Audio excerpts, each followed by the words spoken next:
I mean, when I was a teenager, country music, we called country music Montana goat roping music. You lost your chainsaw, you lost your pickup, you lost your woman, your dog died. Yeah. You know, those were the kind of country songs. Speaking about focusing on negativity. Yeah, exactly. Yeah, right. Welcome to episode 60 of the Sent and Bent podcast. It's awesome. We've been doing this every week for a while now. And we all kind of decided we were ready to listen to more of Chris's stories. It's kind of been our favorite part of the podcast recently. And I think you guys too. And so Chris is going to give us some knowledge, tell us some stories. And I kind of have a good comment I saw the other day on our Temu Excavator Challenge video that kind of really, I think, sets the tone. And I'm reading this because I do agree with it. Ethan is a couple years older than me, I'd like to say, but all four of us are included in this comment. And it was a day ago, but on the Temu Excavator Challenge, which is like a much older video. So it's cool. Like, people are coming to the channel and like going back, and I don't know. I feel like this is going to be a greatest hit. We took these Temu excavators across this mountain and just awesome. But this is the comment from Knox. It's amazing how this group of men are so different, yet when together, each extreme parts of their characters come together. There isn't a thing they couldn't conquer. Chris adds the perfect detail to their group. It's like they're all solid trees, but Chris and Ethan's roots are a little bit deeper. That's great. I love the tree analogy. Yeah. That's good. Right now, because of life experiences. And Edwin and Steve will be there one day, but still have that fun child soul, which they need to hold on to as long as they can. It's a beautiful thing to watch for us. Nice. And so I really vibe with this comment, and I really agree with it. And I thought that we could get some of Chris's deeply rooted tree knowledge and story time about how you got there today. So that was my thoughts. Well, that's pretty cool. First thing I would like to say is Merry Christmas to all you guys. Merry Christmas, Chris. Yeah, and it's going to be a good one. And it's great being here with all you guys every week. And I hope you guys have a great holiday. Thank you. Nice. You too. Thanks. Yeah. Speaking of Christmas, you want a we already already gave twice him, for monster choppers or a Sent and Bent? Oh, I want a Sent and Bent. All right. we gave him. Unfortunately, it won't fit the mug that Kylie gave him this morning. Look at the size of that thing. Kylie got him that for Christmas. That's his hot chocolate mug.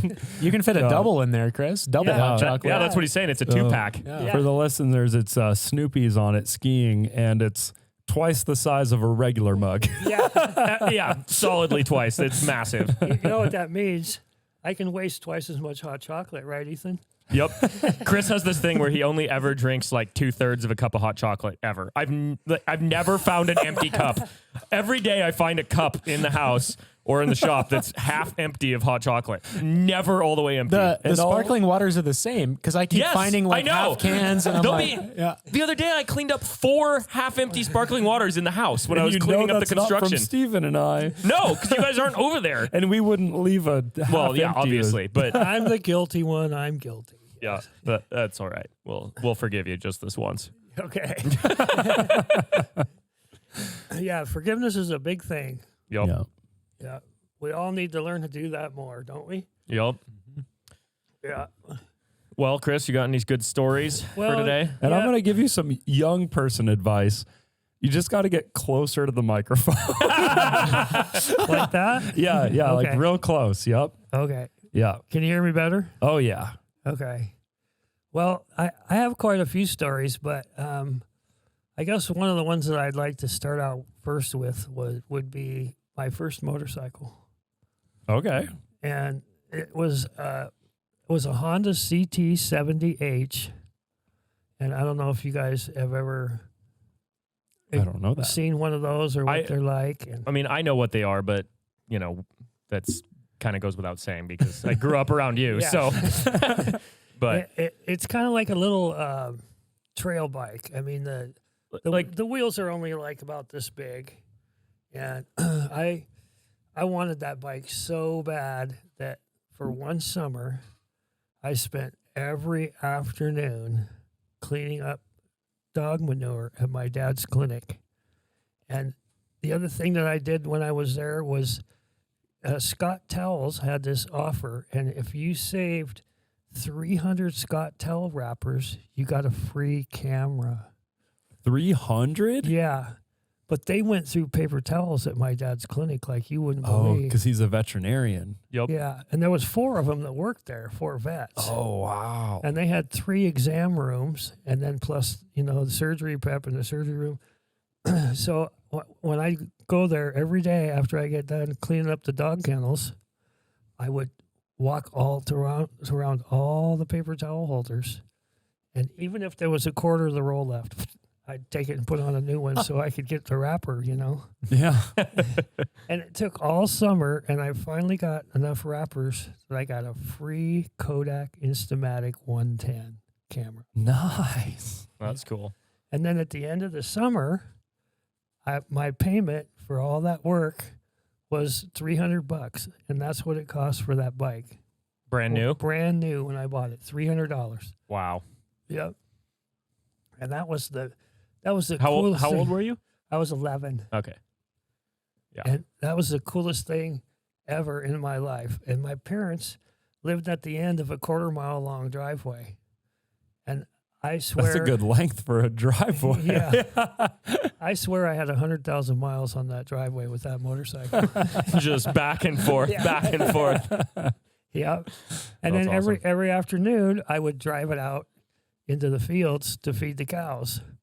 And we had a hay feeder that we could pull around with the tractor to different spots, because if it was in the same spot all the time, it would get really muddy and tore up.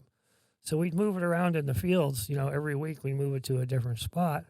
So sometimes it was way out, sometimes it was closer. What's a hay feeder? Yeah. Is that like a tractor? No, it's No. just like a feeder for you put the hay in it and the cows eat the hay. Oh, with like the Yeah. little bars. Yeah. And, Yeah. Oh, I've seen that. Okay. Yeah, but this was a long, skinny one. Oh, it gets muddy because the cows like Yes, walk in the cows same- are- Okay. yeah. Yeah. Yeah. Got it. My roots aren't that deep yet, Chris. You I need know, to I educate know. me. That's what the podcast is all about. Yeah.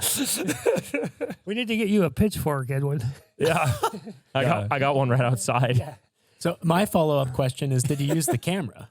Yes, I Yeah? did. I took a lot of shots with that camera, but the problem was that it cost money to get to develop. It Yeah. was the little cassette thing, that you popped into it, and it took a lot of money to get them developed. And I probably had 20 or 30 of those that never got developed. You still got them? No. Oh. No. Oh, that's a bummer. That would have been cool to get those developed. Yeah. I'm sure they're gone now, but Do you still have the camera? nope. I don't have the camera. My sister has it. Well, it's still around, so that's Yeah, cool. It's still around, yeah. That's super cool. So, but I would ride every afternoon out to feed those cows with my motorcycle. And that was what kind of kept me doing chores every day, because I get to ride out there. And my dog would ride out there with me. On the bike or run Yeah, next to you? No, on the bike. Cool. So you've taught all your dogs how to ride. Oh yeah. And your mom was one could say was a big fan of motorcycles, right? Yeah. She always called them my murder cycle.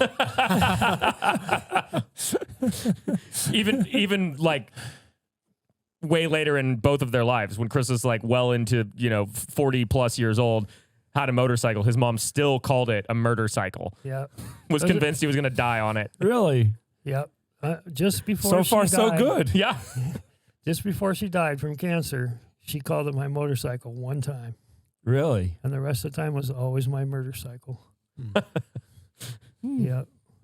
Yep. Didn't you tell me you used to drag hay bales around with that bike too? Just Yep. hook a strap to a hay bale and drag it out in the field? Yeah, we had what they call hay hooks. I don't know if you've ever seen one of those. Yeah. It's got a handle and Yeah. you just stick it into the side of the bale. You have 2 of them. You just, Yeah. I actually have some hanging on the side of the shop over there.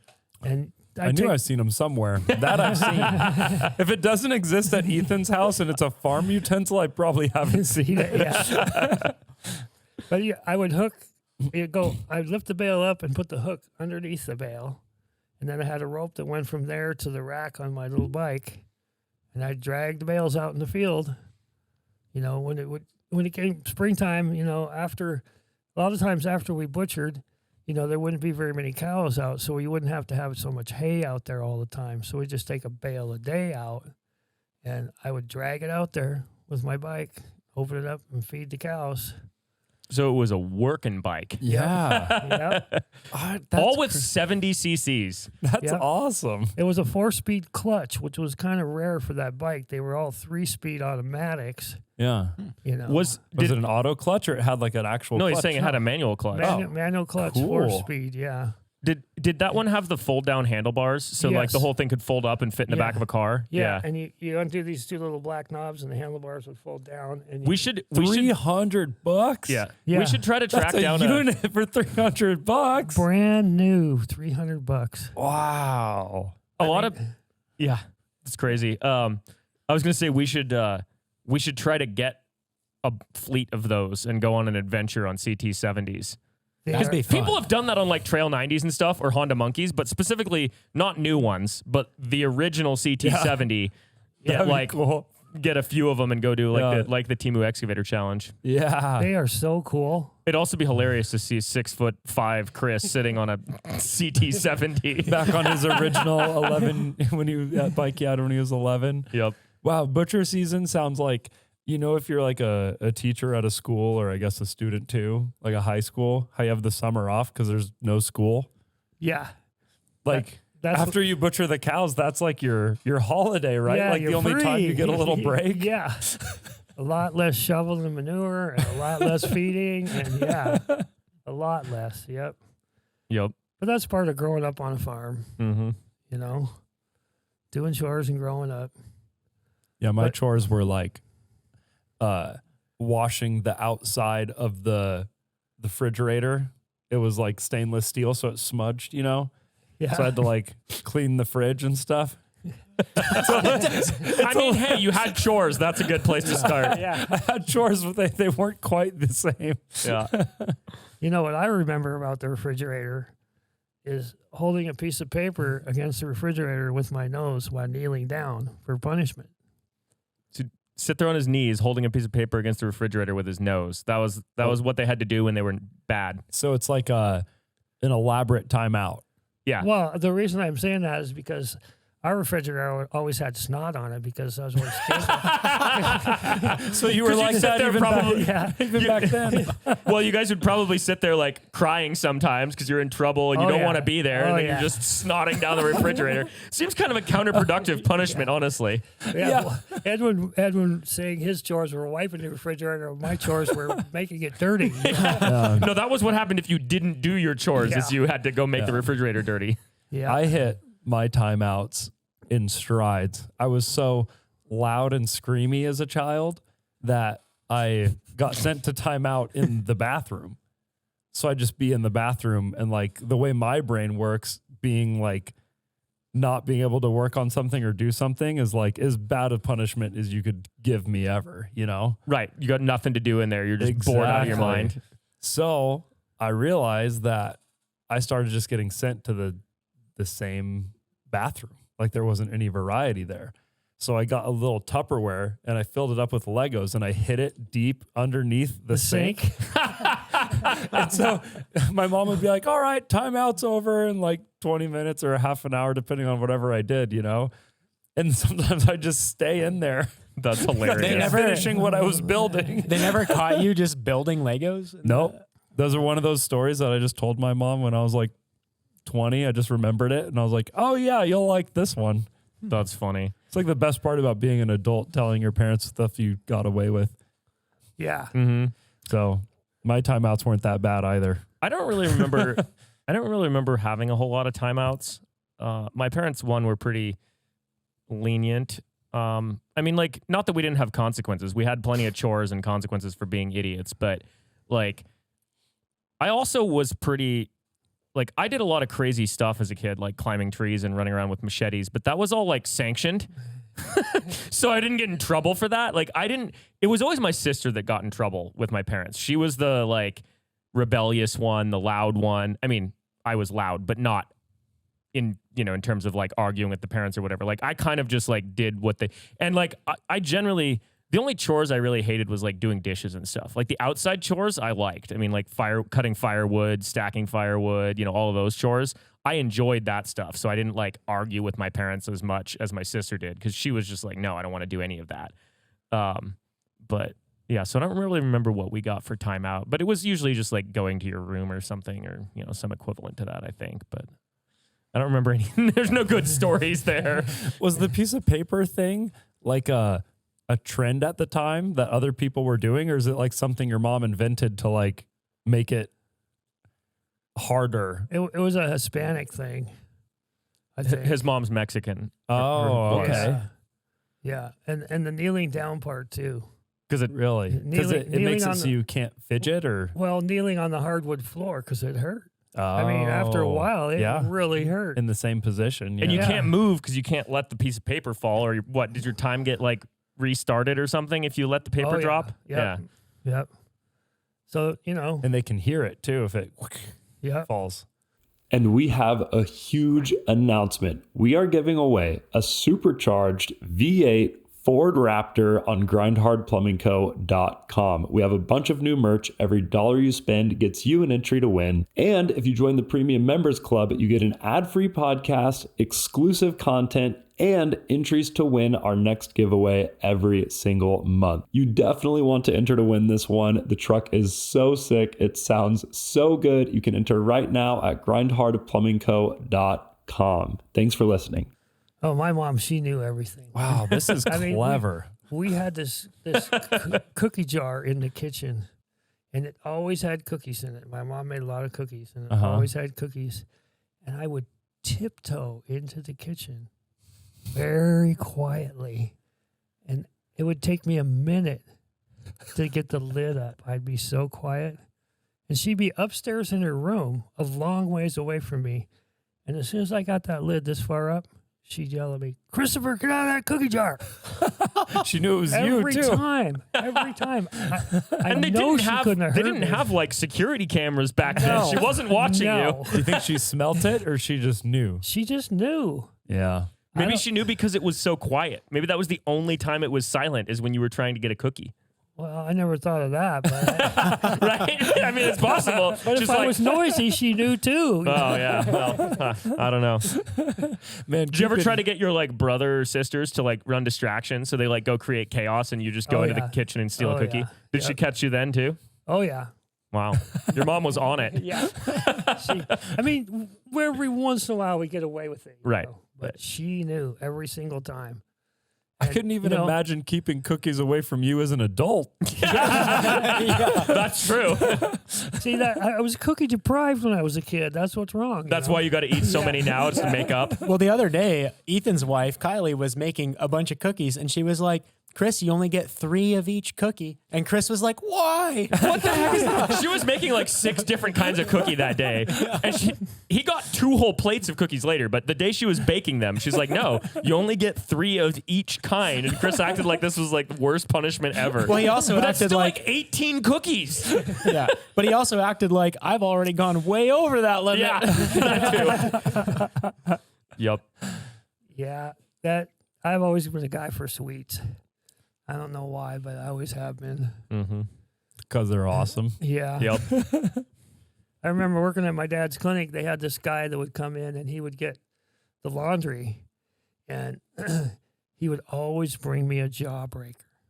And so I always wanted to be at my dad's clinic on Thursdays because I get a jawbreaker, and they were like a big marble-sized jawbreaker. Mm-hmm. Nice. They'd last a couple of hours. They were really good. Mm-hmm. Do you guys remember those ones that were, I don't know, maybe they're still a thing, but they were like really popular when we were kids, that were like 2-3-inch diameter balls, and with people, all the layers of colors. Yeah, and every layer was different, and people would like work on them for weeks. I did one of those till my tongue bled. Oh God. That's hardcore. You know why I stopped? I did not ever remember this my entire adult life until just now. What? So I used to love those things, and they had them at Silverwood, which is our like local amusement park. Right. So if you bought any other candy, you're done with it in like 5 minutes, and then you're just waiting in line for roller coasters without candy. Right. But if you had a big jawbreaker, You got can that just- thing for days. Oh yeah. Yeah. And like all the way to and fro, like Yep. from Clark Fork, it's like a 3-hour drive or whatever. And so I used to love them. And then the Cartoon Network show, Ed, Ed, and Eddie came out where they're all like really dumb. It's like Dumb and Dumber for kids. I've seen that. Okay, Edwin. yeah. I haven't So seen they're it, like but they're I've like heard all of like, it. "Whoa," like they're all dumb, and like it's fun to watch and it's funny. But I always like had a little bit of insecurity that I was Ed, you know, and I couldn't because they used to have the big jawbreakers. They used to have them in the show and like lick them throughout the show. And I was like, I can't be doing that. My name's Ed. Like I can't, I cannot be seen with the jawbreaker because People are going to think you're that Ed. exactly. A very funny. different thing got me out of jawbreakers because you know how they would last like many days sometimes. Well, Yeah. I used to keep them in a Ziploc. And my sister would keep them in a Ziploc and we'd work on them for a while. Well, one time we got our Ziplocs mixed up. And then I was like, I don't think I want to do jawbreakers anymore. Like, is this my sister's jawbreaker? Like, That's funny. I haven't touched one since. Really? I think I maybe had one of those giant ones once that I don't know for sure if I even had a whole one, but I grew up without much candy. Is it just? It's just sugar, right? Like, is Yeah. there anything else there? Not really. No, I mean artificial flavors, but it's basically just sugar. Food coloring. Yeah. So Red it's good dye for- 40. But if you think about it, it's actually probably healthier than most other candy because if you think about the volume of it there, Oh, you take it in slowly. it takes you like a week to get through this 1 2-inch ball of candy. Yeah. But pretty much most candy is just pure sugar. So like realistically, you give your kid one of those and it lasts a week. That's way less sugar per day than if you give them like a little bit of candy every day. So at the clinic, you just had a pocket full and he was just throwing them out. No, he just always gave me one. Yeah. You know, when he came. I imagine you were the only kid hanging around the clinic. So Yeah, I was. No, but none of the other vets' kids ever wanted to be at the clinic. So you were the only kid who actually wanted to go because you just like animals. Yeah, I liked animals. I liked watching, you know, what was ever going on. You know, when I was 3 years old, my dad started taking me because I was always torturing my sisters. And so my mom would say, "Get him out of here, take him away." And so he'd take me to the packing plant where they butchered cows. And I'd wander all over that whole packing house. I mean, when I was 3 years old, I was watching steaks being made. wow. Wow, when you were 3? Yep. Wow. So you just like were totally used to it. Oh yeah, I was really used to it. Well, I mean, if he grew up on a, cow farm, so Yeah. he already probably seen it all before he ever went there. I feel like seeing it like on a more industrious scale is still hits a little different though, right? They're just like lining up and just. Yep. Oh, I don't you think know- I couldn't do it. But back then, it was all done by hand. You know, there's a lot done by different things now. You know, the slicers and the robots that do it all now. But you know, back then they did it all by hand, and you know, the skinning and everything was all done by hand. So it's just a couple hundred people in there, probably just all Yep. hacking away at a cow to make some delicious steaks. Yep. That's right. Yep. Wow. All right, Chris, I've got a question for you that relates to not that specifically, but what kind of it's more related to what Edwin was talking about earlier with that comment about, experience and, life and all of that. Something I've been thinking about a lot lately, and not to actually get into politics at all, but the world seems to be a very crazy place right now. And something I think about a lot is how much of that is because we, not including you, the three of us, all of our friends, our generation, we're just now, or have, and it could be in the last 5 to 10 years, depends, whatever, however old you are, but we're just now adult enough and have been adults long enough to really understand the consequences of things that are going on in the world. Because when you're young, you don't know when you're a teenager, you don't care about anything else other than yourself, really, and your friends and partying, right? Or whatever it is you do. And then early 20s, you're like, oh, world problems, but you don't have any context. You just like, oh, things are happening in the world, but you haven't like seen long enough to know if it's new or normal or not. So like you like just started buying your own food and realizing that global politics changes the price of gas to get to work. And you might think like you might hear some news and be like, oh, there's a war happening somewhere. That's probably a bad thing, you know? Or you might be in the military, you might be at a war. But like by the time you get to 30, you've lived enough adulthood to like have some context for all these world problems that are going on. And so the question is, how much of it is that we're just becoming aware of all the problems so it feels like the world is falling apart? And how much of it is the world's actually falling apart, right? Because so you've been an adult for as long as we've been alive. Yeah. You know, from this definition. Like, is this normal kind of? Well, and I'm not saying are any of the specific things normal, but like every things that I've read, every generation kind of has this moment where they think the world's going to end. But like you've been around long enough to see enough times of people thinking the world was going to end.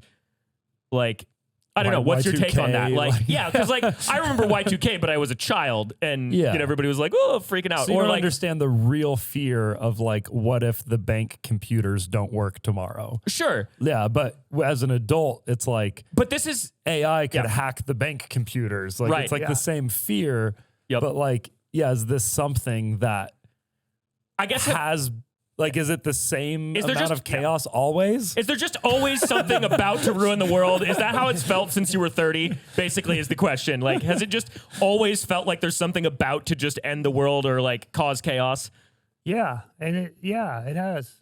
Yep. See, yeah, okay. And I think it's because of what you said. You know, you just become more aware. Right. You know, and then there's a lot of things happening out there and a lot of different opinions about those things happening that make you think that. But I don't think as I am now in my age, I don't think now that the world's ever going to end. Right. You know, and it's not really any worse now than it was 30 years ago or anything. And a lot of things are better. Yep. A lot of things are better. But, you know, we still have a lot of things that change that. Like, for instance, now the big thing is AI. You know, AI is changing the world, you know, and it's changing how everything is and how things are going to happen. And it's, you know, it's changing jobs and, you know, there's a lot of things like that happening in the world. And there's a lot of things like from your generation that, you know, not to say anything bad about your generation, but I don't think any of us will take it personally. Tear us apart, Chris.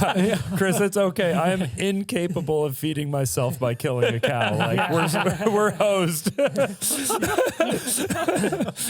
don't know. Like it's kind of like my dad always said. You know, he named the farm that we grew up on the Lazy Five because he thought he had 5 lazy kids.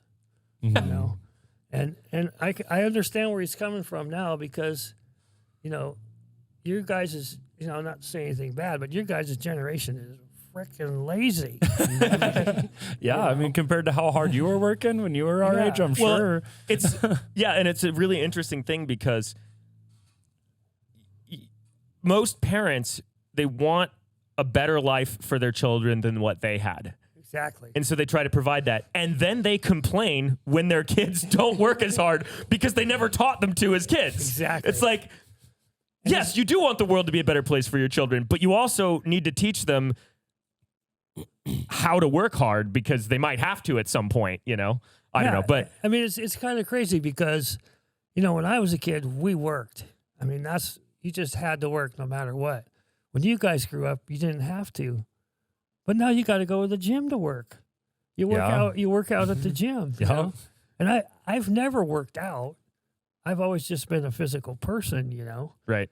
But you know, your generation, well, and the generation after you guys. Well, and even some of the generation between too, because I don't know when. I don't know who decides when it's a new generation because arguably every year is a new generation. Yeah. But anyway, but yeah, like Jen, because between you would be, what generation would you be anyway? Like when they're all named, because you're not old enough to be a boomer. I am. Or are you? Yeah. Are you? Okay, Yeah. you're. Oh yeah, right. You're the same age as my parents. I just always think of you as being younger because you act so much younger, and like we've been friends. Like you were kind of a father figure to me when I was a teenager, but we were friends before that in a way that was like not just like, oh, this is like a uncle or father type person in my life. Like we did stuff together from the time I was like 12 years old. So. And I mean just this don't- is a compliment too, Chris, but you are the least boomer I know. Oh, definitely. Yeah. Agreed. Absolutely. Yeah. Yep. Yeah. Like, I'm not afraid to go to a restaurant with Chris. Right.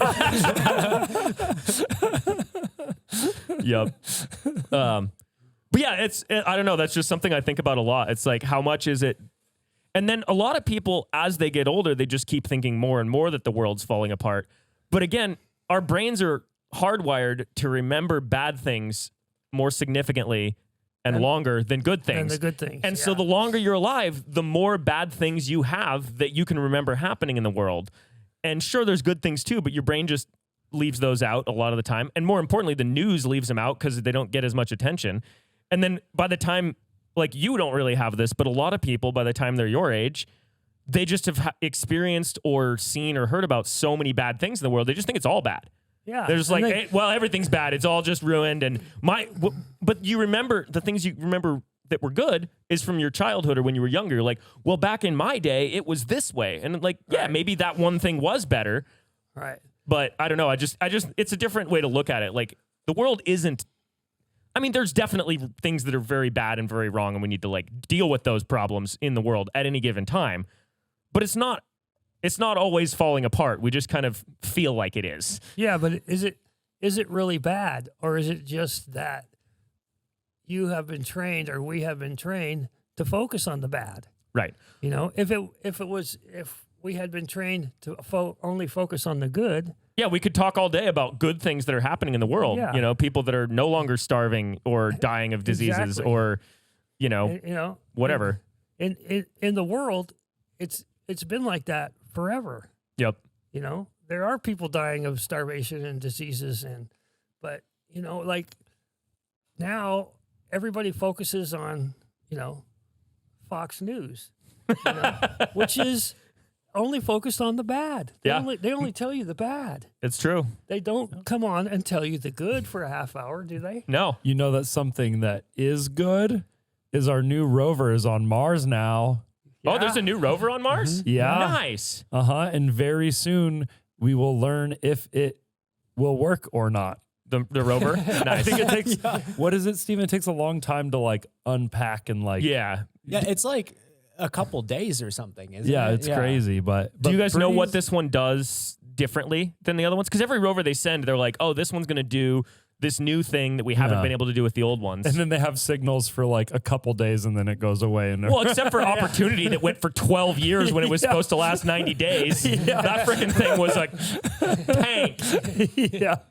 No, I should look into it. Yeah, I don't know a ton about this one, but I did hear about that. But see, this is what these kind of things, if they were taking the highlight, if human psychology is more geared for like Positive that. things. Yeah. Yeah, exactly. Like the collective world knowledge came together to make this amazing thing happen that will potentially help us understand the world we live in more. Right. It's pretty sick. Yep. Yeah. And stuff like that is happening simultaneously from all the Yeah, I mean, bad look, stuff too. yeah, all of that for sure. And also, just based on statistics, I haven't looked anything up recently, but just in general, every year the world is statistically a better place to live than it was the year before. Mm-hmm. As in, less people die of starvation, less people are, like, on average, when you're averaging the whole planet, like, it's always getting slightly better.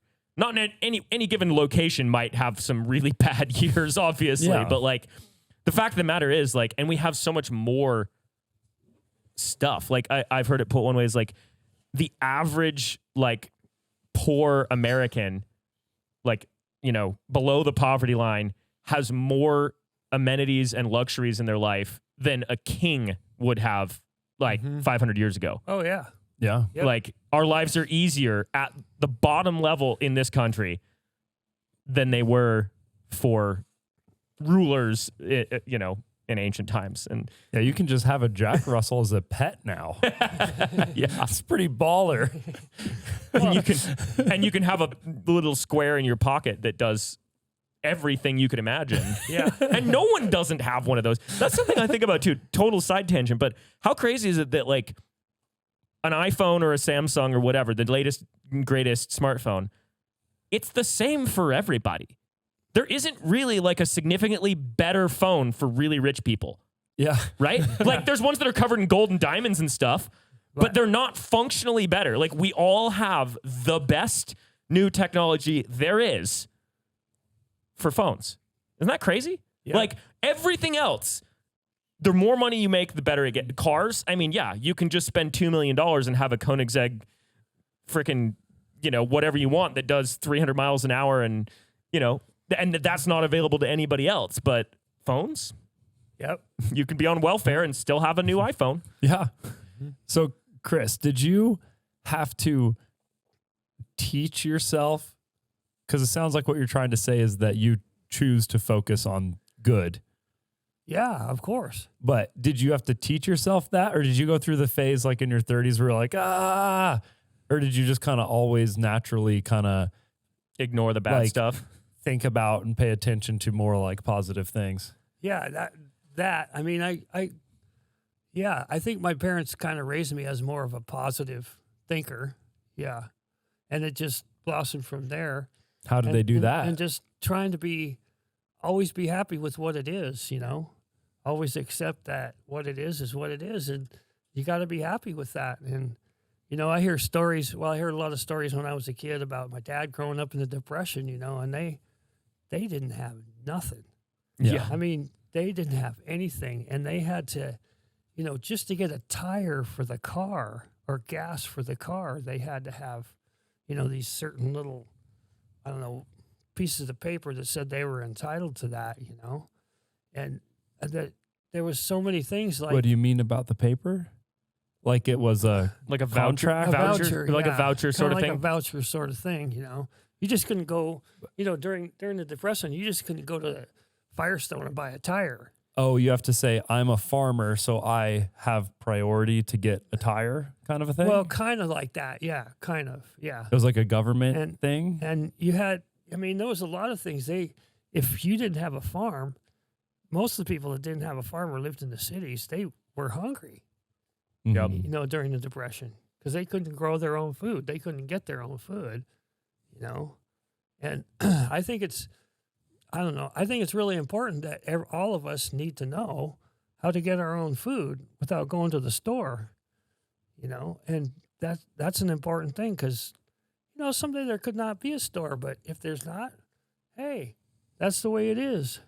Yeah, you and Ethan are going to be fine if that happens. We have And you guys are going to be over here eating all yeah, the time. that's what, dude, everybody, for so many years, everybody that comes to my house is like, well, I know where to come when the zombies get here. Yeah. I'm like, yeah, I didn't invite you, but okay. No, but the other day, speaking of your own food, Kylie was gone for a few days, and I was collecting 18 eggs a day from those ducks. Wow. That's a lot of eggs every day. That's so many eggs. Yeah. Anyway. And if you yeah. had to, you could live on those eggs, Oh, yeah. right? I mean, it'd be a little hard to find stuff for the ducks to eat if we stopped being able to buy it at the store. This time of year, yeah. I don't know what the ducks would be eating. Okay, so you'd only But- get 9 eggs a day. Yeah, but anyway. Yeah. So how did your parents teach you how to be optimistic like that?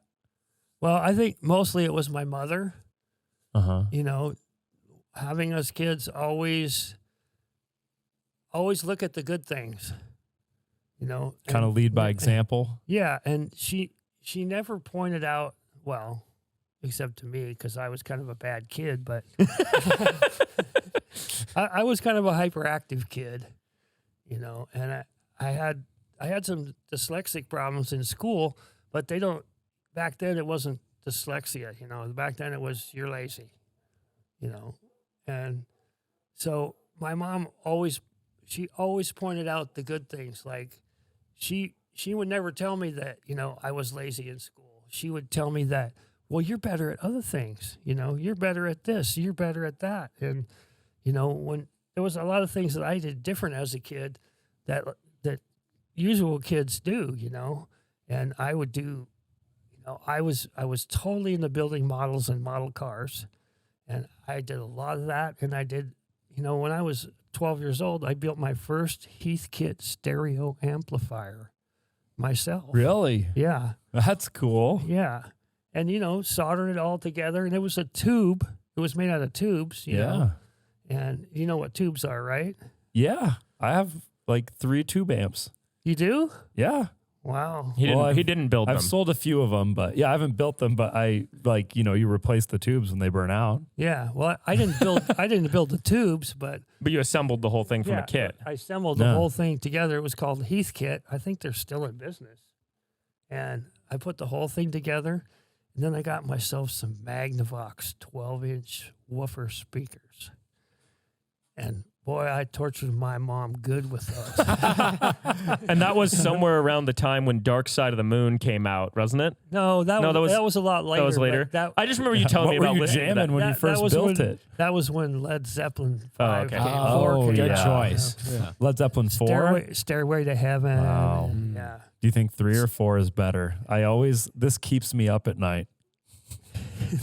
3 or 4? Yeah. 3 or Led 4? Zeppelin 3 or Led Zeppelin 4? Oh, I think 4. I think 4 is better. Definitively. Chris, The question has been answered.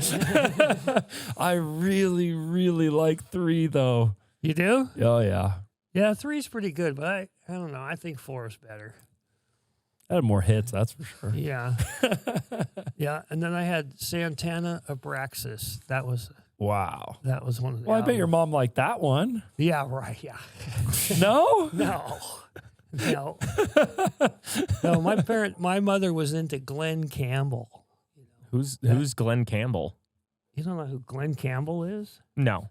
Oh, Do you, Sounds Edwin? familiar, but I can't, Edwin's the most music nerd here, and he doesn't even know. I can't picture a song at the moment. Well, if his mom was into it, it's probably a bit before our time. Yeah. So what kind of music was Glenn Campbell? It was kind of country a little But bit. like sort of like folky, Yeah, old, right, But I mean, back then country was very different than Right. what it is now. Yeah. Country's way different now, for sure. I mean, when I was a teenager, country music, we called country music Montana goat roping music. 'Cause you lost your chainsaw, you lost your pickup, you lost your woman, your dog died. Yeah. Those were the kind of country songs. Speaking about focusing on negativity. Yeah, Right. Well, Chris, I don't listen to country music if I can avoid it, but from what I hear, they're still singing about the same things. It hasn't changed. Yeah, I was listening to Dark Side of the Moon, Wish You Were Here, Yeah. That's a good song. That's probably the best song ever, I think. Yeah, Yeah. that's a really good one. Mm-hmm. But that it's just different. See, not all is lost on young generations. We like the same songs. Yep. Yeah.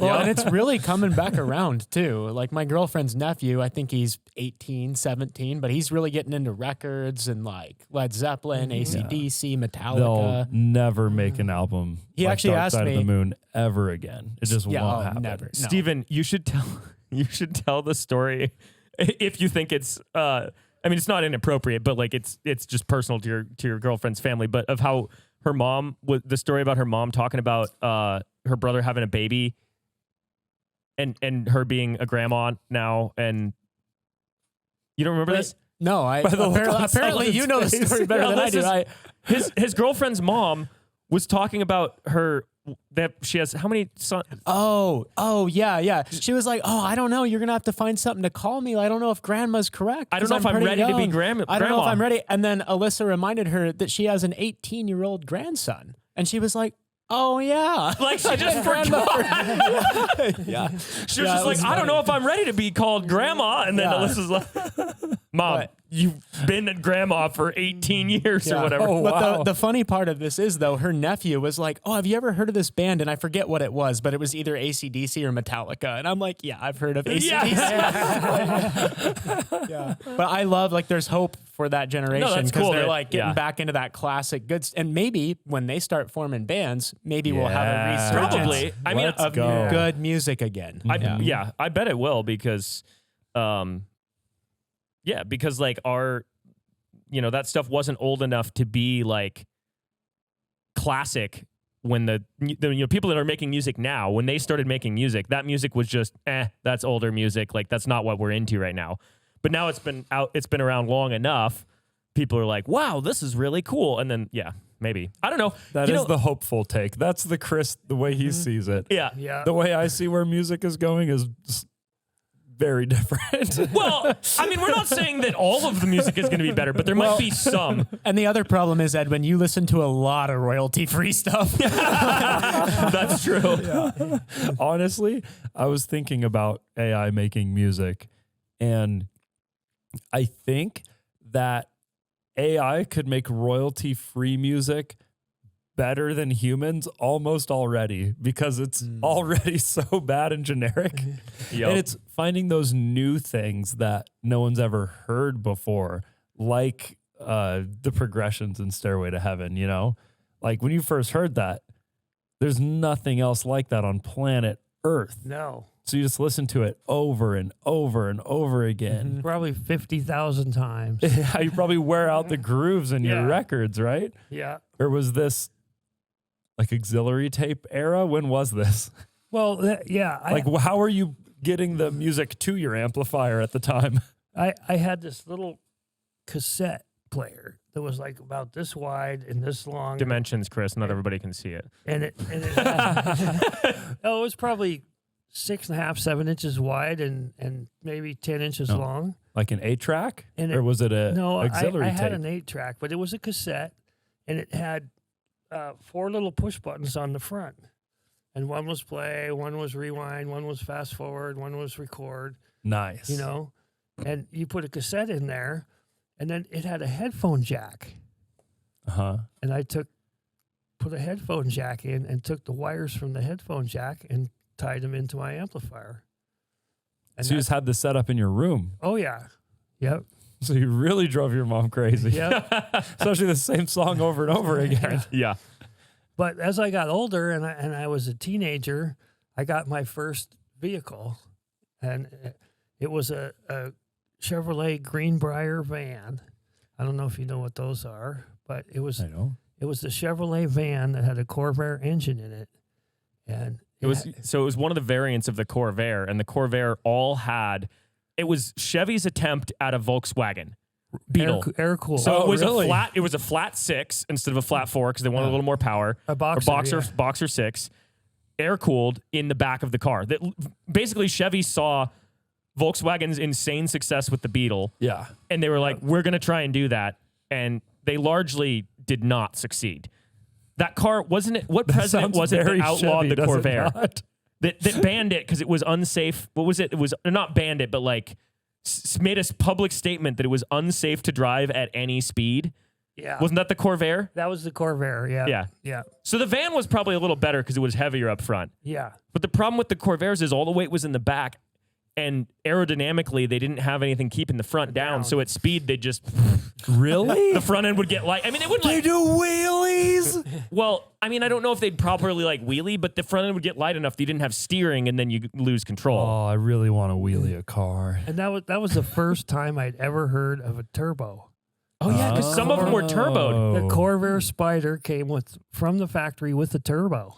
Did yours have a turbo? No, His was the no. van, so Mine was a van. Yeah, those things are so cool looking. We should try to track one down. They're pretty cool. The The Greenbriers? vans, yeah. yeah, They're really cool, really cool. But anyway, I took the front of that van and in the front seat, I made a box from the dash that went back to the seat, and I had a cassette player, an 8-track player, I had a CB, there was 4 things I had in there.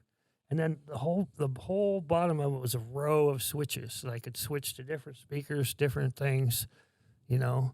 and wired that all up. And man, it was so cool.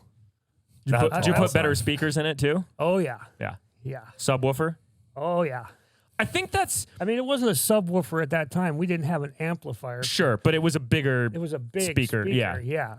So I think that's a rite of passage of a teenage boy. Doesn't have to be boys, but largely that's what it is to get a really crappy car and then spend more money on the car than the car costs on a sound system. Yeah.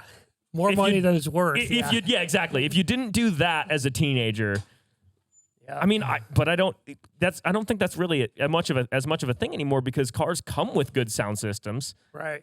and they're harder to work on. Yeah, well, and it's all Bluetooth now. Exactly. Yeah. And you can't just like, for example, I had a 2004 Audi Allroad, which nowadays is an old cheap car. So that's what teenagers on a budget are probably buying these days if they have no one to tell them that that's a bad idea. But anyway, that car had a Bose sound system, really good sound system from the factory. But because of the way it's all integrated, you can't just take out the head unit, which didn't have because we're well past CDs at this point, so it didn't have the ability to Bluetooth to your phone or like plug in a phone to play.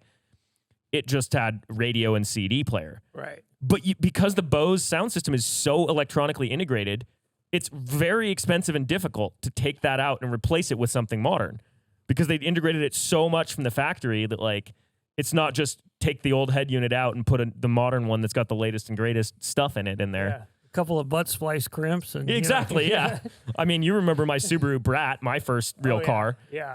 That one. I mean, I had a single 10-inch subwoofer with a 1,000-watt amplifier for one subwoofer in between the seats.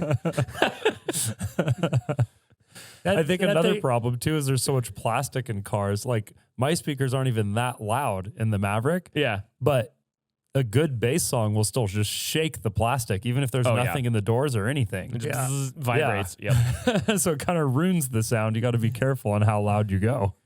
Yep. Yeah. Well, it was a lot of fun, doing that kind of thing. Yep. And back then, everybody, like one of the biggest things with the real car buffs was, I want a 57 Chevy Nomad.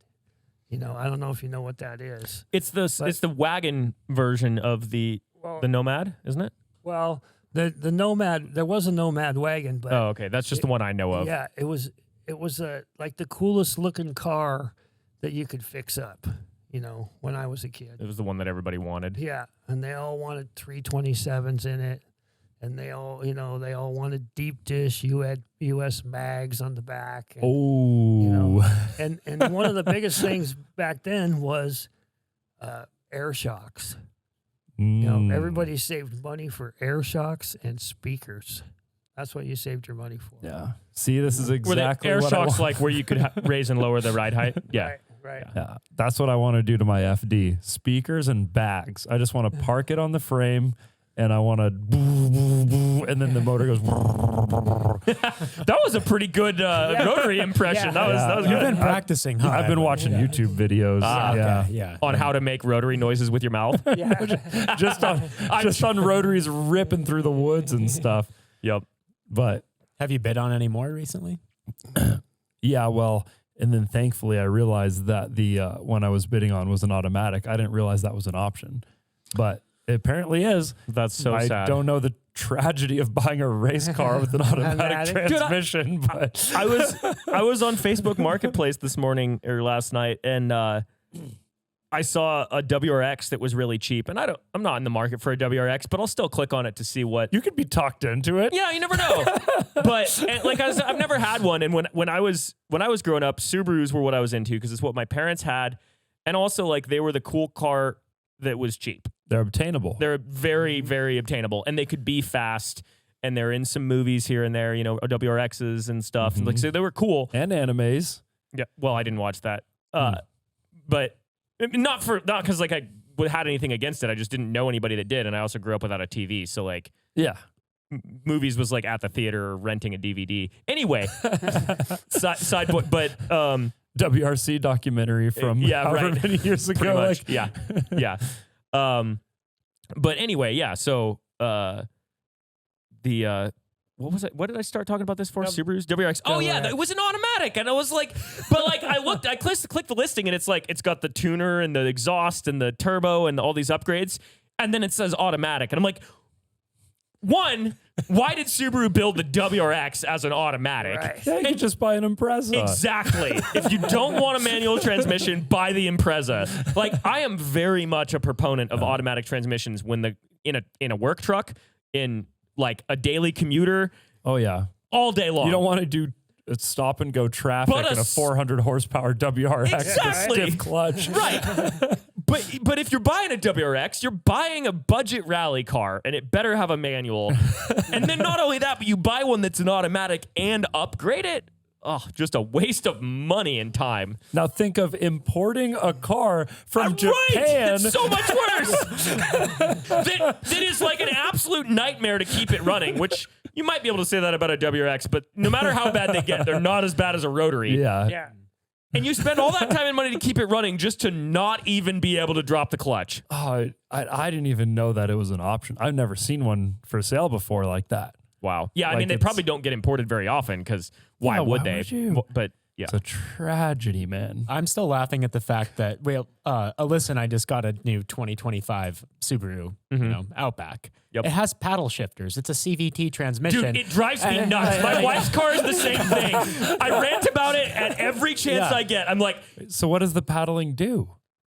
it makes you feel like you're shifting. well, also all CVT cars these days, at least everyone that I know of, they have fake shift points built into them because consumers think something's wrong with their car if it stays at the same RPM all the time. Are you serious? Yes, Yeah. dead serious. Toyota was one of the early ones to figure this out. They tried to sell a car that had no shift points. Oh, It you would guys are making me sick. it just revved up.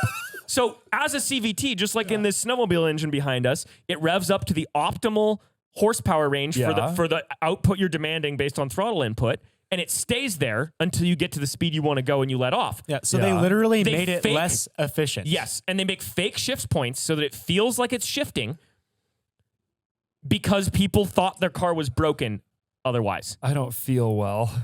And on top of all of that, Subaru thought it was a good idea to add paddle shifters so you can control it manually. Well, and what's amazing is the people at the dealer, like, they're like, oh, and this one's got the paddle shifters. Right, they probably try to get people upsell with it. that. Like, Yeah. But so it does actually do something real. Yes, though, it does. When you hit the button. Yeah, it makes it shift, but it shouldn't need to shift. It's constantly shifting. What it does is it just makes it like skip a little area in the range that it could be using. It just skips that and then re-engages at a higher gear ratio. My stomach felt more settled when we were talking about slaughtering cows. Oh no!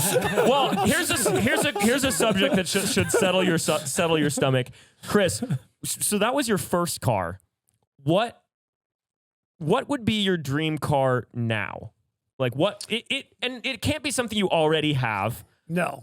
I don't An even I know, bigger but- Cummins. Well, right. Yeah, that's what I'm getting at. And like, he said car, not truck. no, it can be a truck. It can be a truck, but like not anything that we have that like you already, like the MTV, that could be your dream car and that's fine, but not that, like outside of all the options that we already have here or you have owned or whatever. Like what car, if you had you could do a budget one and an unlimited budget either way, but like if you were just going to go out and buy a car or truck tomorrow, what would it be? Doesn't have to be new. It could be an old car too. I don't know. I've always been very, very partial to the Viper. Very cool. Yeah. Have you seen the one going around town that's like all Yeah. holy What smokes. color is it? It's red with black okay. stripes. Yeah. Yeah. Wait, really? There's one in town here? Yeah, and it's like what's the fancy one? The ACR? SRT. SRT. SRT, yeah. Yeah. It's that, right? Because the wing is like, it's either I haven't seen aftermarket it. or it's wider than the car. It's insane. It There looks was- so sick in person. There was a Viper at our friend Lucas's car meet Yeah. earlier this summer. Real but good looking It was car. red, but I don't think it had the stripes. Yeah, this is a different. That one was That was just that, and that one wasn't super stock, was it? I think it was. Oh, really? I don't remember this any is a mods different to it. one. I think the red one that he's talking about belongs to Sean Deshawn in town, and that is a really cool car. That's the one that's got the twin turbos on it, and Whoa. really cool car. V10. Keeping the power down in a Viper is like a challenge, right? Yeah. Isn't that kind of their problem? Is like They just have so much power and not enough yeah. traction. Yeah, I don't know why Dodge stopped making them. Well, I mean, I don't think they were selling enough to make any money. well, they stopped and Supercar. this man, could be it's- totally false, but they stopped because of the 2008 recession, right? Isn't that when they stopped? Yeah, Probably. That's around when they stopped. Yeah. Yeah. Yeah. I think it's a lot of things that were like not your primary, I have to have this for work vehicle didn't sell well during that time. Yeah. Realistically, because obviously I need an FD because it's just something I need to do in life while I'm young and dumb. But I do need a real truck. And I do think the Ford Raptor is the coolest truck. Like, I'm not just saying that because we're giving one away. Like, I think that it's a good truck for me to have because it's full size enough to do what I need to do. But Take it's also my FD to the engine rebuilding place, you know, on a trailer. And it's also fast and fun and cool. right. It's So- exciting enough to keep you. It's exciting enough to get you interested in it, but it's just barely practical enough Exactly. to be doing. The bed is incredibly tiny, but It's it a can lot tow bigger it, than my Maverick. and it can tow a lot more than your Maverick. Yeah. And that's been a problem recently. So Yeah. legitimately, my dream truck right now is a Raptor, and I'm maybe going to try to get one in the new year. You're gonna get a And- you're gonna get a new one or the V8 or Oh, the I'm not or the sure EcoBoost. yet. I'm going to test drive a few, but we are giving away right now a supercharged V8 Ford Raptor, and it's the last week to enter. When you're listening to this podcast, there's probably only a couple days left, but think It of is- buying a Cent and Bent koozie and winning a Raptor. And it's also worth noting, it's the 6.2 liter V8. They did come with a smaller V8. That's 6.2 liters of supercharged glory. It sounds amazing. That's a lot of power in a little truck. Yeah. Yeah. But even more than that, like what I love about the Raptors, and I have a problem where if it's a popular vehicle, no matter how cool I actually think it is, I just can't. I just am incapable of wanting one for myself because I like different gotta stuff. Admit they're No, they're so amazing. sick. What I was going to say is they're amazing. And what I love the most is the suspension because I've spent a lot of time and energy and money making my Tundra have better suspension. And it still is not anywhere close to what it's really good suspension, but it doesn't have that feel. And what the Raptor has, it feels like a scaled down trophy truck, which of course is what it is, but it feels like it's meant for off-road. When you take a corner on the highway, it kind of leans way over and you feel it flop Yeah, around. And that's so nice. It sounds terrible, but like it's fun. It's fun because it feels like you're driving a And it's race truck. smooth. Yes, it's smooth. And like that's what I loved about that Raptor, or any Raptor really, but like they're just the smooth boaty suspension that's like atrocious for highway driving or whatever, but it's great for off-road and it just makes you feel like you're driving a desert truck on the highway. Pretty awesome. Enter to win one at grindhardplumbingco.com. Every dollar you spend on merch gets you an entry to win. Yes, sir. We also have really fun little pit bikes right now. We got some Electro & Co. RTRs that are a custom green Grindhard chopper color. So much fun. Adjustable suspension. I looped ours the other day, so it has the power to loop you. That's for dang sure. Yeah.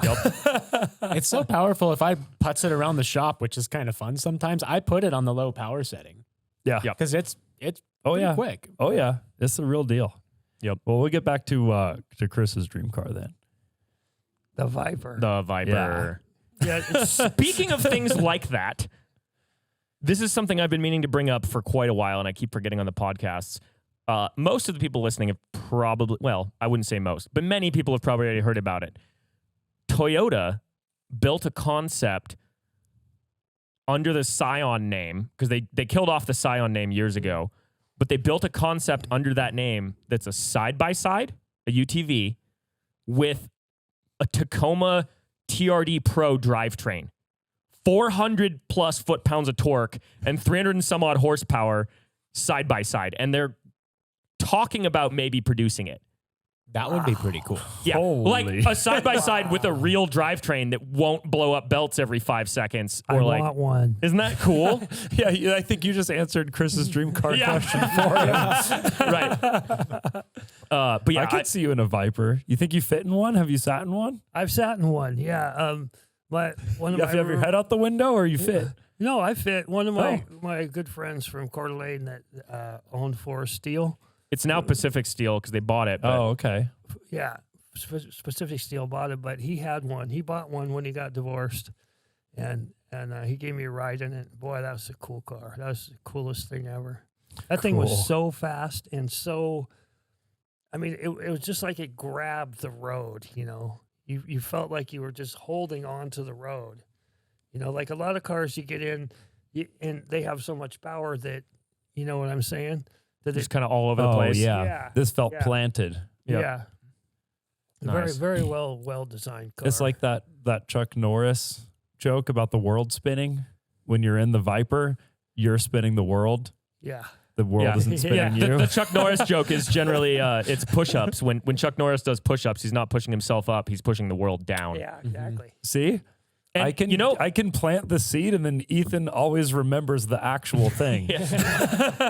I remember another thing I remember from way back in the day. I used to get motorcycle magazines, and I remember when the Triumph Rocket 3 came out, which is a Triumph cruiser with a 3-cylinder, 2.3 liter engine in a motorcycle. Whoa.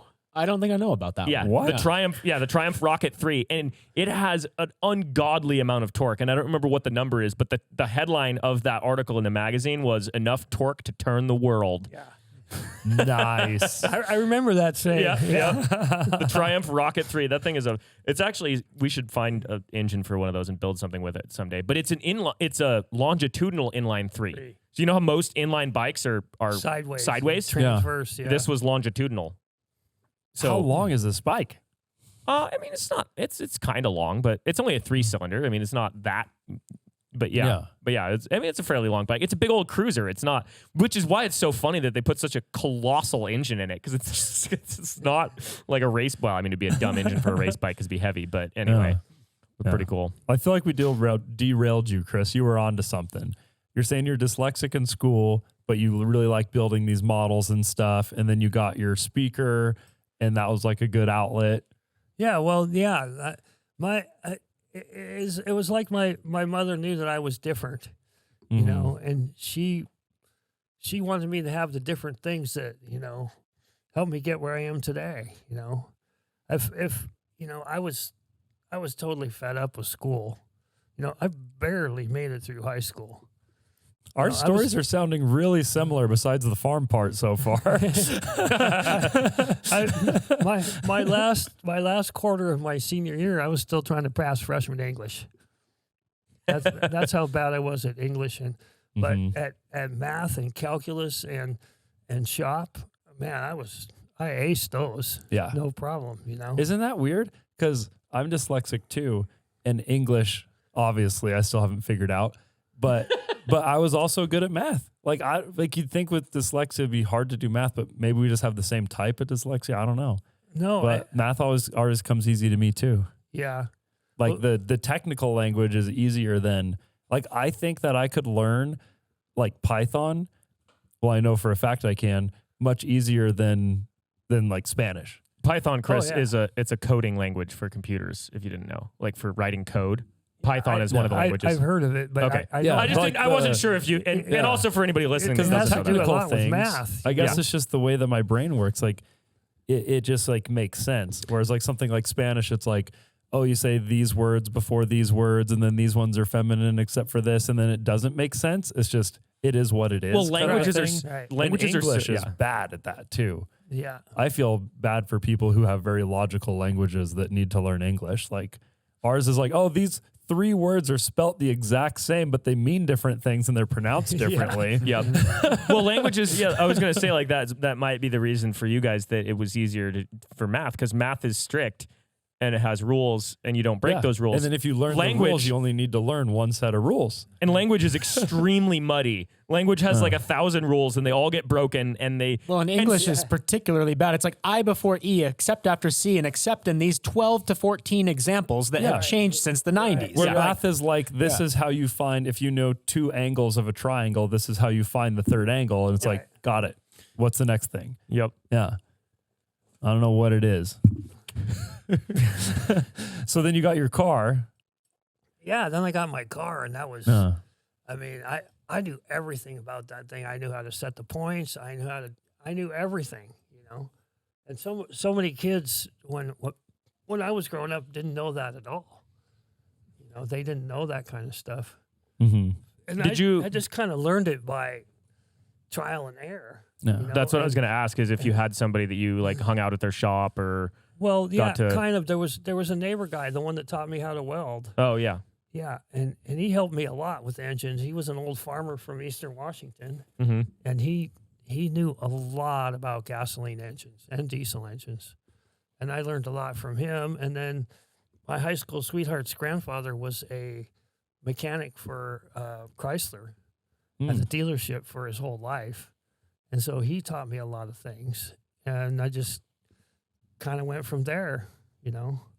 It's kind of like I taught Eason some things, and look where he is now, you know. Yeah. Yeah. So it's like focusing on just genuine interests in life was kind of a easy way to just focus on positive things then. Yeah. Yep. And I thank my mother for the way she was with me, because, you know, I could have been way different than I am now, for sure. If you hadn't been had for that her. support and Right. her pointing out the things that you were good at. Right. Yeah. Right. Yeah, for sure. Yep. Kind of like you know, when Yeah. you got kicked out of Waldorf school.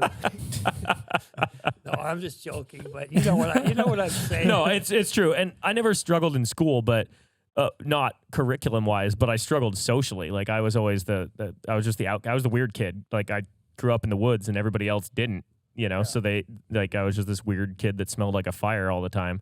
Yeah, I was the weird kid that smelled like cow shit all the time. Yeah, kind of the same thing. Yeah, exactly. But yeah, I mean, having parents that you know support and believe in you for who you are is such a big thing. And like my wife kind of struggles with the opposite of that, because her parents weren't, well, her dad wasn't always supportive of, like, not that he wasn't supportive. He had a specific idea of what success was. You know, he's like, this is success and this is what you need to do with your life to fulfill that. And like trying to live up to that expectation. It's hard. And like setting that for kids, like making them live up to your expectations of what is good or right is like, I don't know, it just seems like a bad idea, because like figure out what the kid is good at or what they want and what success means for them, and then encourage them to do that, not the other way around. Exactly. But I don't know. I'm not a dad yet, so I don't know what. Maybe don't take my advice. But No, it's good advice for sure. Yeah. And it was my mother who made me what I am today, for sure, Mhm. because she understood. You know, she didn't know anything about dyslexia or any of that. You know, No, but she knew that you learned differently than other kids, and that Yes. you weren't an idiot. You just right, had a hard time with certain parts of it. right. Yep.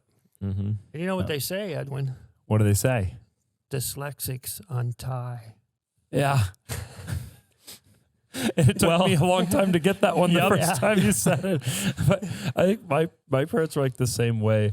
And in school, I was both. I was barely passing school and I was struggling socially in school. But my parents let me lock myself in my room and stay up till 4 a.m. with my DVDs that taught me how to like program synthesizers for music and stuff. Exactly. And like they like obviously didn't understand what I was doing, but they knew that I was doing something and it Right. wasn't drugs. So they're like, sweet. Yeah. Yep. But now we can do the actual ending because Oh yeah. it looks like Chris is about to explode. I'm having a leg cramp. Oh, I thought you had to pee because you're No. like you let Sparky down and you're like, oh, I'm like, you Yeah. can take a break. It's just the podcast. No, I'm having a All leg right. cramp. Well, we'll get. The Viper was my dream car too, Chris. Was it? When I was a Yeah. kid, yeah. And what is it now? It's kind of hard to say, but honestly, just a twin turbo Supra. They just look so good. The older one, like the 95. Yeah. Yep. Oh man. So much more reliable than an FD. yeah, it is. Yep. also a lot more expensive too. Yeah. Shockingly. Yeah, what are they going for now? Do you know? I mean, it's Well, like the gotta Mark be, IVs. Yeah, like Like- 70, 80? Yeah, 70 for like a higher mileage one. Yeah. Yeah. Yeah, like good shape but higher Wow. miles. Yeah. Yeah. ridiculous. It's crazy, man. But the other ones are a little bit cheaper, but still, can get pricey. Yeah, my dad let one go in, I think, 2008, which kind of checks out. But Yeah. for Especially for 20 grand or something, or 16 grand, like really Yep. cheap. Mhm. And it had like 40,000 miles on it. And it Yep. was, oh man, I'm still so sad. That is the good news. If there's like another people think the world's gonna end type recession, is maybe you could get a Gen 4 Supra for a decent price again. Yeah. All the real estate developers will be like, time to sell our 12th car. Yep. And that's when we swoop in and actually drive it. Yep. Because those things need to be driven. All the miles should be on their second paint job by now. Yep. That's all cars. I mean, I think the concept of buying a car to not drive it is really, really silly. Yeah, that's almost as tragic as a CVT with paddle shifter. Yeah, it really is. That's really, going to haunt you all of Christmas, isn't it, Edwin? Oh, That's if I the- ever have to drive your car, I'm going to be like, whoa. That's the ghost of the Yeah. ghost of Christmas this year. Is Edwin's going to be haunted by CVTs Wow. with paddle shifters? You're also going to be really disappointed by how bad the sound system is in a brand new car. It is horrible. Well, it's got to be better than a Chang Li. I was actually just Well, thinking the only thing worse is the electric cars because they don't shift at all, but they're actually kind of fun to drive. And speaking of sound systems, when your car doesn't make any noise and you just hear the music, It's amazing. amazing. Even in our Tesla, that's like super loud because of the lack of inner fenders and The giant roof rack and the roof tent and all the lights and and the off-road tires that stick out 2 inches past the body. even those then things. it's still the best listening to music while driving experience I've ever had. Oh yeah. But what Chang Li's do that's really nice is since there's such little torque, when you're going up and down hills, you're constantly shifting between low gear and high gear. So you are physically moving a lever and changing the gearing in an electric car, which is a pretty great sensation. You're really not selling that, Edwin. Yeah, None of us. You just needed a way But to. it's not a button. If it was a button, it'd be lame. But it's a physical lever. You know what would be even more fun is if it had actual gears and a clutch. Yeah. That would be way better. Yeah. So it's still lame. I'll put some paddles on the steering wheel for you, Edwin. Maybe we take my YZ250 motor, throw it in the back of a Chang Li and do wheelies. Edwin, you know what would make a really great Chang Li wheelie motor would be a snowmobile engine. Yeah. But then you can't shift still. True. With- Well, you can. You could. With a You- 2-stroke Yamaha, you just pop the clutch and do a burnout, and then you feather Edwin- the clutch and do a wheelie. You're really overestimating how much power your YZ250 has. Yeah. It's not Yeah. got enough to Yeah. wheelie a Chang Li. Yeah. Even my new one? Yeah. Really? How much? I mean, how maybe, big of an but engine? the other thing is you need a lot of weight in the back, and that engine we put weighs the motor in the back. it weighs nothing. Yeah, The that's engine in your true. bike weighs like 50 pounds. Yeah, That's you can not pull even it with 2 fingers. Yes. That's Yeah. why So- I bought that bike. Yeah, You no, can't get an easier bike to work on. it's than an that. amazing bike. But it's not going to do wheelies in a Chang Li. You need the power. You're right. It might be close, but you'd also need a ton of weight in the back. And also that engine would just be working so hard moving that car. Yeah, but just because of I want something that I can ride at full throttle on pipe, shifting gears, and a Chang Li. well, then yeah, the 2-stroke is your answer, but not Maybe a bigger for wheelies. 2-stroke. Yeah, I mean, at least go with a 300 or a big bore a 500 or something. But I don't know. Well, my thoughts are about wheeling the Chang Li is what actually makes sense, because you put too big of a motor and then it's not fun anymore. It's hardly drivable. The solo car with the Hayabusa is you're at idle and you feel like you're gonna die. Yes. I don't want that experience. I want to be able to go rah, bah, bah, bah, bah, bah, bah, kick, bah, like Ken's Yes. cars, And those But cars, in a- if you drove any one of them, you would think you were going to die at every moment. Yeah. That's that kind of power. But I need the Wish.com version of that, because it's Yeah. easy to break traction into Chang Li. Even the red Chang Li, when it was working right, did that. Right. Like, remember when I ripped out the driveway? The one time it actually worked when I redid the wiring and I drifted out the driveway and ran into the stump. Yes, we remember. Quite well. That's the only time it worked well, and it was for 30 seconds. Yep. But how do I get that but reliable with a two-stroke? I mean, I guess it doesn't have to be a two-stroke if that isn't really a realistic option. Well, it just depends on whether you require reverse too, because adding in reverse gets more complicated. He requires reverse. Yes. Steven's like, I'm not pushing anymore. It also just depends on how hard you want to go with it, like in terms of build wise, because as little as possible, because I like the Right. OG Chang Li experience. yeah. So point being, you don't want to have to put in an RPM gearbox and redo the rear suspension and everything to get reverse. So you need an I engine that want had it to bounce around and feel like you're going to die at 2 miles an hour still. So, yeah, I don't think you're going to really find an option that's two-stroke and has reverse. And the Chang Li's reverse is electronic, so that doesn't help you. But a snowmobile engine, you just hit that button and then the piston spins reverse. backward. Yeah. So that's an option. Or But is the CVT going to really get me doing a wheelie, you think?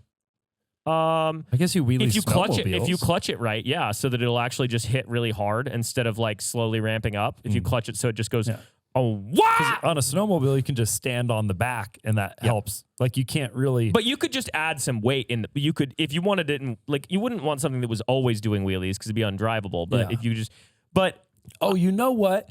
A small, janky version of, who's our friend we met at SEMA with the Mini Cooper that was on the podcast? Why can't I think of his name? Mini Cooper. Yeah, the Mini Cooper that just does wheelies. With Liam Doran. Yeah, Liam Doran. Yeah.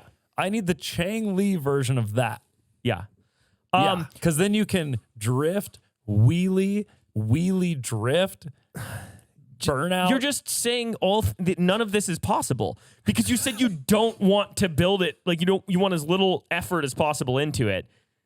Yeah. Because that being able to do drift wheelies, not a thing. Well, because his car, like, if you were just trundling through the woods, would be very boring because it's so capable. No, he said it would be impossible to drive.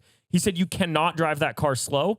Oh, really? At all, because it's a solid rear axle. It's like a welded diff, and it's like almost as wide as it is long, and all the weight's in the back. So it actually will not steer unless you're drifting. Somebody's phone. Like when he was explaining that car to us, he's like, yeah, you cannot drive it slow, and it will not steer unless you're drifting, basically. So what I'm saying is all the things you want, you're going to have to give up some of them. Oh, you just can't You gotta have pick. it all. You got to pick Exactly. 2 of the 3. Exactly. All right. What if it has which of the 2 of the 3 do I want? Yeah, that's what you gotta. That's what you Maybe find out. we got to figure this out 'Cause- later. yeah. Chris is done. No, his dog just wants out. He's just letting him out. Oh, you know what? I think we got our wheels and tires for the Ferrari. 2 of the tires, because 2 of them. But anyway, All right, we got to check that out. Well, that's the Sit and Bent podcast, guys. I'll do my Chang Li fantasies. Yep. We should just have a Chang Li fantasy show, where I just for the is premium exactly members what we club. have. No, that's what it already is, Edwin. Every episode, you're fantasizing about Chang Li. Yeah, you went from Dodge Viper to Chang Li. and wheelies. And then my side of it is just fantasizing about desert racing. You should all be very proud of me that I didn't actually bring that up this podcast as a topic, because there is relevant new data that I just got today that involves desert racing. We'll talk Better about save it that on the for next the next one. podcast. I know, but that's what I'm saying. Well, you got to subscribe. Yep. We're on Spotify, Apple Music, YouTube, everything you could imagine. That's the Sit and Bent show. We'll see you next week for episode 61. Don't forget to enter the free giveaway. Well, it's not free to enter. No, the Ford Raptor. but Oh, yeah. enter to win. Yeah. I guess you could say, because if you buy a hat and then you win a free truck, Yeah. Enter to win the Raptor giveaway. That's the point. there's a legal way to say this and pretend we said that. Yes, exactly. Dyslexics untie. All right.